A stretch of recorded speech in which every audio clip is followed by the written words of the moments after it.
Didn't your mother teach you to knock before you enter? Well, what do you want? Leave Jody Travis alone. What was that? I don't want you bothering her anymore. Kelly, my dealings with Jody Travis are my affair. You're way out of line. Well, I don't see it that way. Not at all. I don't know whether you think you're very brave or whether you're just plain stupid. You happen to be talking to the man who signs your paychecks. You know, I couldn't care less about that. It's the way you're treating Jody that bothers me. I'm touched by your concern.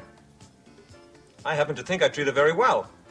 The hours are reasonable, the wages are fair. And you expect a lot more from her than just waiting on tables. Is that what she told you? It wasn't very hard to figure out. Listen, Jody's not interested in you, so why don't you just look somewhere else? Who appointed you her guardian angel? She's a very young girl. Why don't you just hit on somebody your own age, huh? Kelly, I'll hit on whomever I please.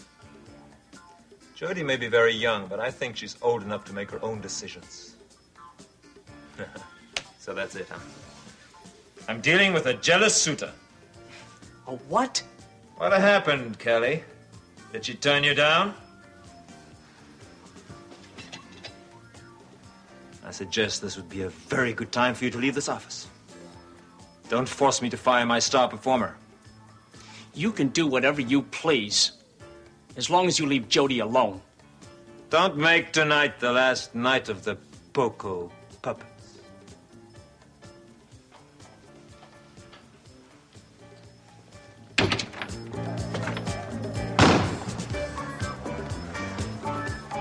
What did you do in there, Kelly?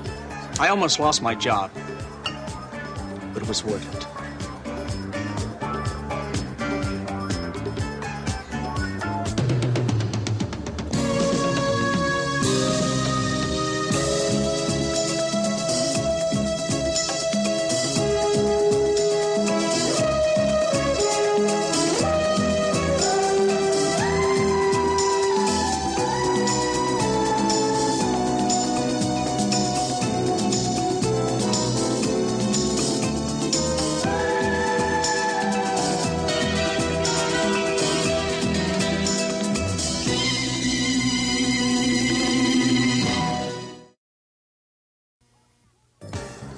I told you not to go in there. Look, I'm not going to let that creep treat you like some sort of sex object. You're getting worked up over nothing. Am I? Listen, I saw how upset you were when you came out of Dorn's office before. Now, it's pretty clear that he made a pass at you. Big deal. It's a big deal because he's trying to take advantage of you. Well, he's not the first one to try, and he won't be the last. You needed somebody to stand up for you, and that's what I did. It wasn't necessary. I thought it was. You thought wrong. I've been taking care of myself since I'm 8 years old. I can handle creeps like Elliott Dorn. Jody, I don't want to see you get hurt or be taken advantage of. That's not going to happen. Trust me. Listen, if Dorn doesn't lighten up, I want to know about it. Kelly, I know you had good intentions going in there on my behalf, and I appreciate the thought, but it was a foolish thing to do. I don't want to see you so unhappy. Unhappy? Kelly, if you would have gone in there and gotten fired because of me, I would have been miserable. I know how much it means to you to work with your puppets. I don't want you to spoil things for yourself because you have some distorted idea of chivalry. I don't think that what I did was so terrible. I didn't say it was, but I don't want it to happen again. You don't want to feel obligated to me. What? Well, it stands clear. If I do you a favor, then you're afraid that I might expect one in return. That's neither here nor there. Well, then you're on some sort of a woman's lib trip, and you don't want any favors from a male chauvinist like me, is that it? I didn't say that. Well, then why won't you let me help you? Because I don't need your help, or anybody else's. It's that simple. Jody, I know the way Dorn operates. He's not going to let up on you that easy. Kelly, you're going to have to learn to control your temper. I want to know if Mr. Dorn looks at me cross-eyed that you're not going to fly up the handle and do something stupid. Okay.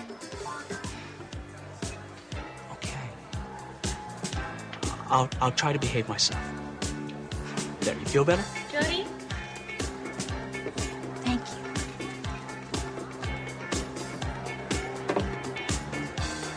Yeah, I'll behave myself, all right? Depending on what he does. I make the man a star, and this is how he repays me, with insubordination? So, why don't you knock him down a peg and put him back in the sound and light booth? Believe me, I'd like nothing better than to kick him out of here. Unfortunately, I have to be realistic. He happens to be the #1 attraction of the Unicorn. Money talks, huh? And who would know that better than you? Don't be nasty, darling. Well, if you change your mind and promise to come over here, I promise to say nothing but sweet words. Elliott, I can't. Not only do I not have a babysitter, but I would just like to wash my hair and go to bed tonight. Well, I was feeling kind of tired, and I thought I'd turn in early myself. Forget it, Elliott. I told you I do not like carrying on in Jamie's presence. It makes me feel very uncomfortable. You've been telling me a lot of not very nice things lately. If you'll just wait until after the custody trial, we will be inseparable. Please, just be patient. Patience is not one of my virtues, Raven. Well, I'm sorry. One other thing. Please don't call me back tonight. I just put Jamie to sleep and the phone will wake him up. I'll talk to you tomorrow, okay? Bye-bye.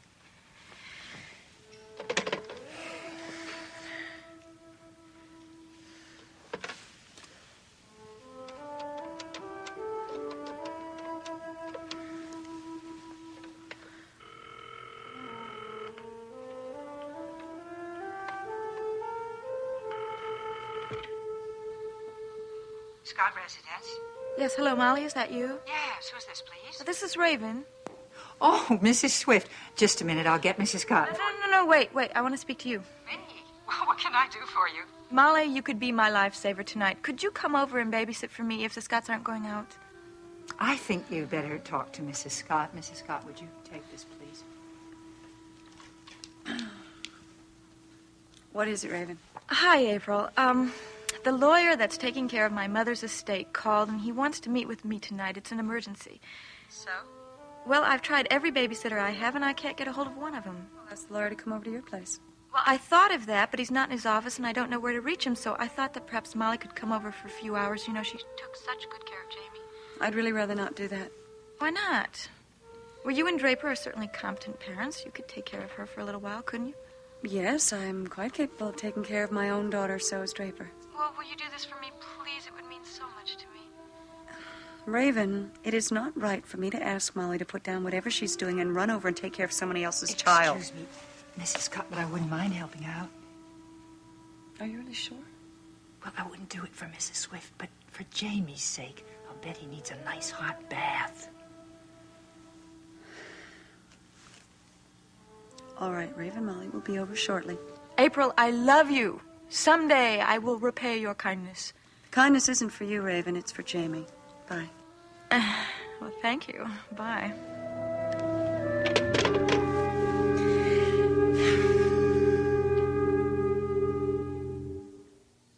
Well, Molly, I don't want you to worry about Julie and me. We will be just fine. I know you will. All the same, the minute Mrs. Swift comes back from her errand, I will be through that door as fast as I can. Well, knowing Raven, I hope you're not escorted into the elevator with the milkman. Oh. Listen, I just want you to know that, well, it's very sweet of you to inconvenience yourself like this. Oh, I just have got to go, Mrs. Scott. That little boy needs someone to take care of him. I know. It's a shame that that little boy has to depend on competent nursemaids for proper care. Can't rely on his own mother. I'd be more than willing to give Mrs. Swift a lesson or two. A lecture on child care will go in one of Raven's ears and directly out the other. I know. And he is such a sweet little boy. It's really a pity. Well, hopefully, before long, things will take a decided turn for the better. You're talking about the custody suit? Yep. If all goes well, Jamie will be back where he belongs with Logan, a father who can give him more love and attention than any child could hope for. You have a lot of confidence in Mr. Swift, don't you? Well, you should see the two of them together. Logan is wonderful with Jamie, and Jamie just adores his daddy. That's quite an admiration society. What do you mean? Well, you're very fond of Mr. Swift also. Molly, Mr. Swift is a very good friend of mine and Draper's. Of course.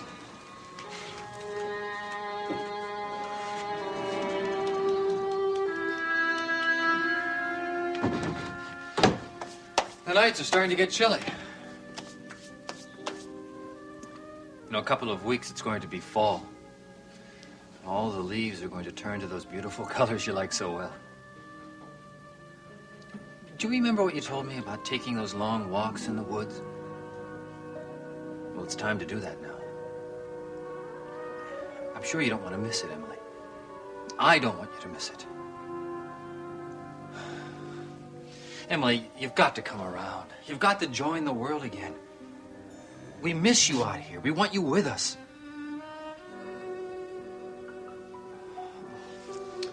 Listen to me. I've been talking to you for how long? I'm not even sure that you realize that I'm here. Emily, you can get well if you want to. Molly told me you've spoken. That's a good sign. It means you're getting better. The doctors want to help you. You have to let them, though. Then you can begin a whole new life for yourself. Don't be afraid. We're all going to help you. Molly, April, and I. Emily, we care about you.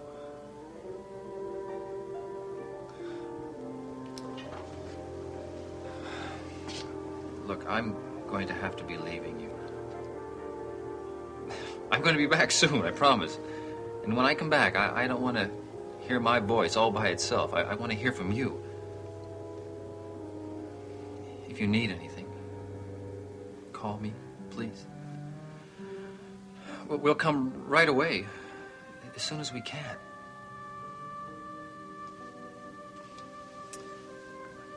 Take care of yourself, Emily.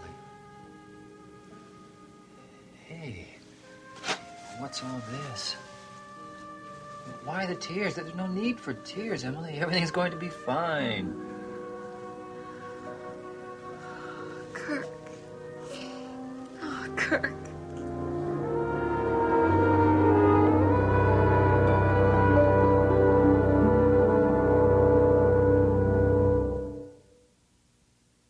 Hi, Priscilla. How are you? I hate to interrupt, but I have to tell you, I don't see any point for this meeting, unless, of course, you expect me to pay for the beer. I thought that since the date for the custody trial was set, we ought to have a little powwow. About what? There's nothing to say, except I'll see you in court. Maybe nothing to say. Hey, I want to win this case. For you and for Jamie. I appreciate that fact. Well, with all the aces that Raven has up her sleeve, we better have a strategy session. Strategy? Cliff, the strategy's been set for weeks, long before the postponement. Yes, that postponement that came about because of the death of Raven's mother. Her loss is also her gain. I know we're going to lose a few sympathy points. We just have to hope it's not going to influence Judge Lewis's impartiality. No, we have to make sure it doesn't influence Judge Lewis's impartiality. How do we do that? Well, I've been working on this little idea, see? It'll more than negate the angle that which sympathy that Raven's going to pull on us. Let's hear it. When she comes into that courtroom, all teary-eyed over the loss of her mother, we tell Judge Lewis that this is nothing more than an Academy Award-winning performance. Why would we do that?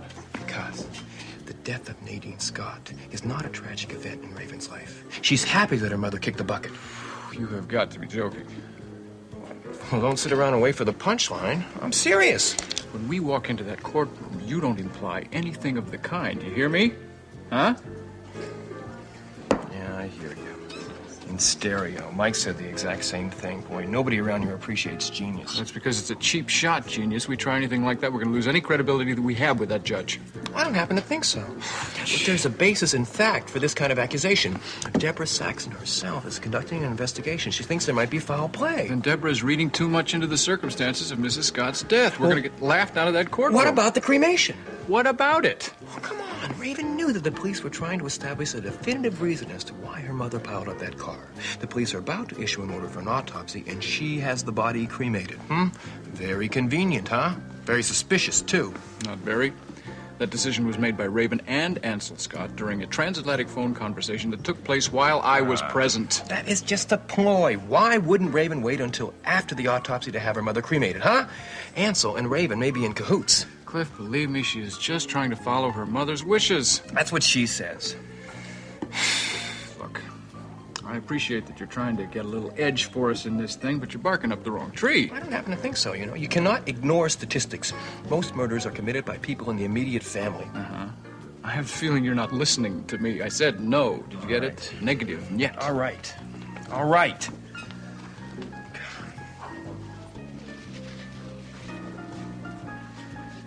What if Deborah Saxon agrees to testify? About what? Some unsubstantiated speculation on her part? Like I said, the judge will laugh us out of court. It's worth a shot, isn't it? It's worth nothing. Forget it. Gentlemen, please. Sorry. sometimes, Logan, I think that I am more on your side than you are. Well, I'd appreciate it if you just forget the whole idea. Well, look, would you at least think about it? No. Well, sleep on it, will you? It'll grow on you. Drop it. Drop it, or I drop you.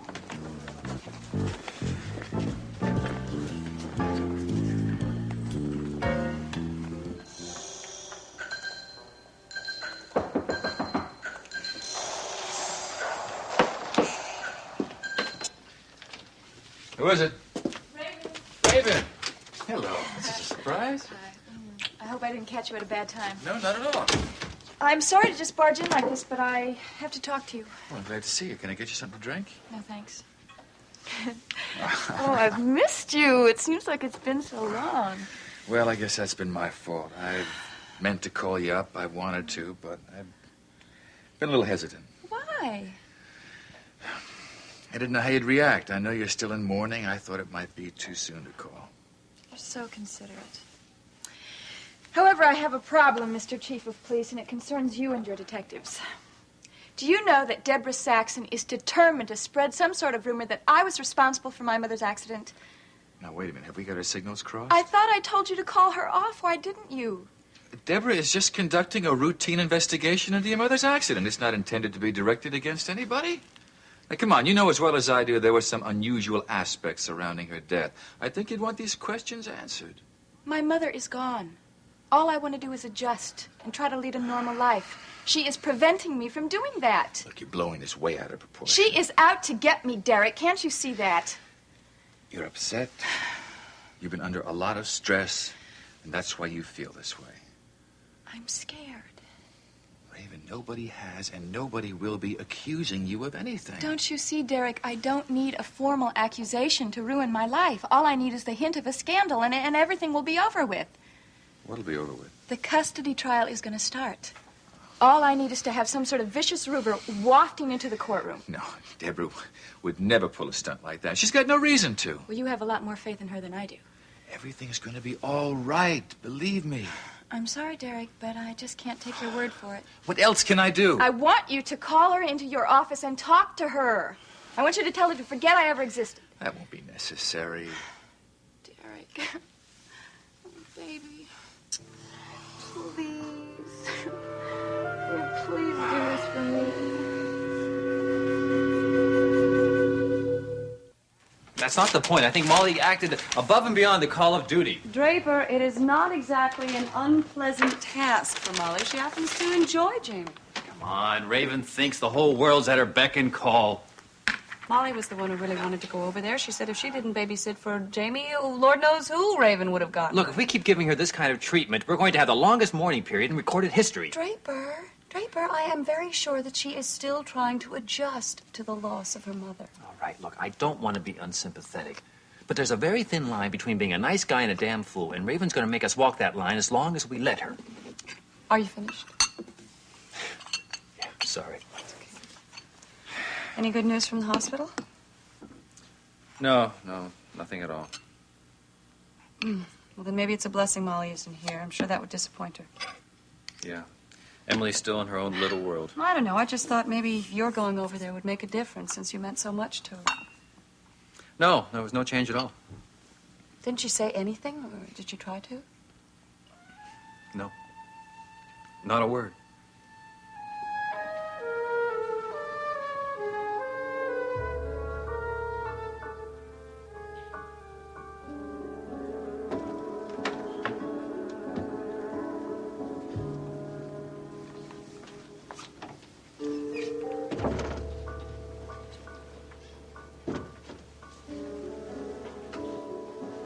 Oh, look who we have here.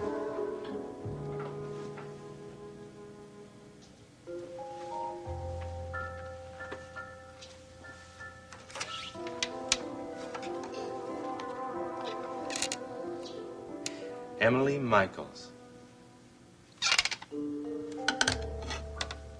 Pleased to meet you, Emily.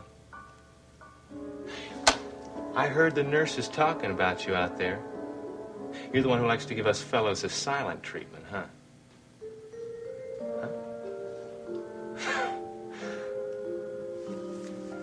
I'm new here. Yeah, but with foxy-looking ladies like you around here to keep old Sharkey company, I know I'm gonna like this place a whole lot. You don't talk at all, do you? That's all right. I don't like my women to be all blabby-mouthed, if you know what I mean.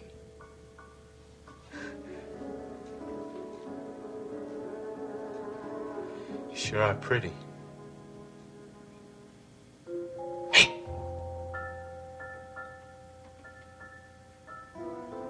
You don't even know I'm here, do you? You like me, though. I can tell that. What's going on in here? Somebody said that a tray spilled, and so I came in here to clean it up, but obviously they were mistaken. We need help with the laundry cart. Get out there and lend a hand. Sure thing. I'll be right there.